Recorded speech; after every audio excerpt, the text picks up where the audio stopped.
আসলাম আরও একটা নতুন ভিডিও নিয়ে। তো আজকে আমরা চলে যাচ্ছি হচ্ছে স্বামীনারায়ণ মন্দির, আপনার ডায়মন্ডহাটায় অবস্থিত। তো এখন আমি আছি হচ্ছে ধর্মতলা বাস স্ট্যান্ডে। তো এখান থেকে আমি যে বাসটা যাচ্ছি, এই বাসটা হচ্ছে আপনার HD-18। যদি আপনার হাওড়া দিয়ে আসতে চান তাহলে সবচেয়ে সুবিধা পথ হবে আপনাদের বাসে যাওয়া, অথবা আপনার ট্রেনেও যেতে পারেন। ট্রেনে গেলে আপনাদের শিয়ালদা দিয়ে বজবজ লোকালে উঠতে হবে, দিয়ে মাঝরাটে নামতে হবে। মাঝরাটের 1 নম্বর প্ল্যাটফর্ম থেকে আমাদের সোজা গিয়ে ওখান থেকে বাস ধরতে হবে। বাস ধরলে ওখানে আমরা 40 মিনিটের মতো টাইম লাগবে। কি বাসে উঠে দেখি ততক্ষণে। তো আমরা এসে গেছি হচ্ছি স্বামীনারায়ণ মন্দির। তো প্রায় আপনাদের 1 ঘন্টার বেশিই লাগলো, কেন রাস্তায় প্রচুর জ্যাম ছিল, তার জন্য। যেখানটায় আমি সেটা হচ্ছে আপনাদের গেট নাম্বার, তো আপনাদের এখান থেকে এন্ট্রি আসতে হবে, আর বাইরে গেলে গেট নাম্বার 1 দিয়ে আপনাদের যেতে হবে।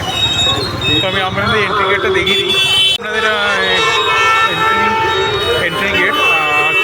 তো চলুন ভেতরে যাওয়া যাক। আর সামনেই আছে আপনাদের সময়, কখন থেকে কটা অবধি খোলা। দেখুন, যেমন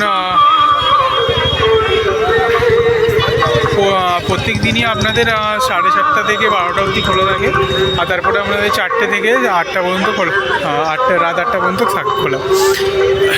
তার পাশে আপনাদের কিছু নিষেধগুলো আছে, ওগুলো করে নিতে পারেন। আর এখানে আপনাদের সন্ধ্যা আরতির টাইমিংগুলো দেওয়া, যেমন 6টা, 7:30, তারপরে আপনাদের 11:15, তারপরে সন্ধ্যা 6:45, তারপরে 8:45, 8টার সময়। তো আজকে আপনার এসি আছে, প্রচণ্ড ভিড় মন্দিরে। ধরুন আপনাদের ততক্ষণ দেখিয়ে দিই মন্দিরটা কেমন।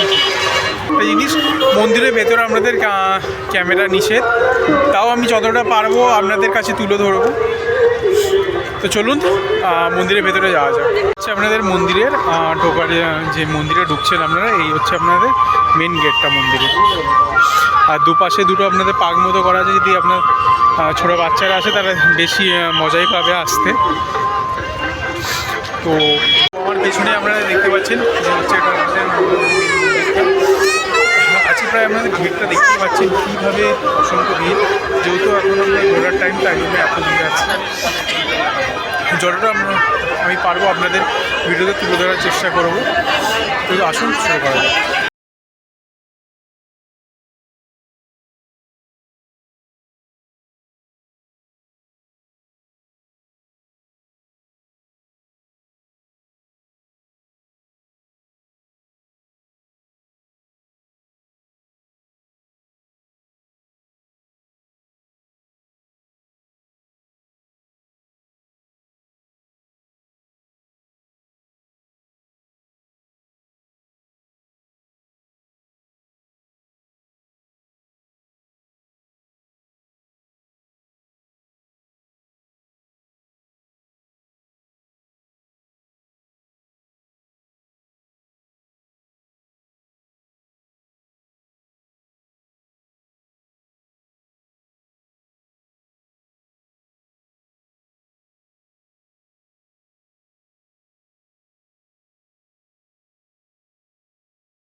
যদি ভিডিওটা আপনাদের ভালো লেগে থাকে তাহলে চ্যানেলটিকে মনে করে লাইক, শেয়ার, সাবস্ক্রাইব করে দেবেন।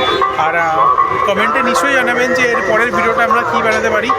কেন যদি আপনারা কমেন্ট করেন তাহলে আমি আরও উৎসাহিত হব আরও নানা রকমের ভিডিও বানানোর জন্য, আরও ভালো আপনাদের দেখানোর জন্য। তো ততক্ষণের জন্য সবাই ভালো থাকুন, সুস্থ থাকুন। দেখা হচ্ছে আবার পরে ভিডিও।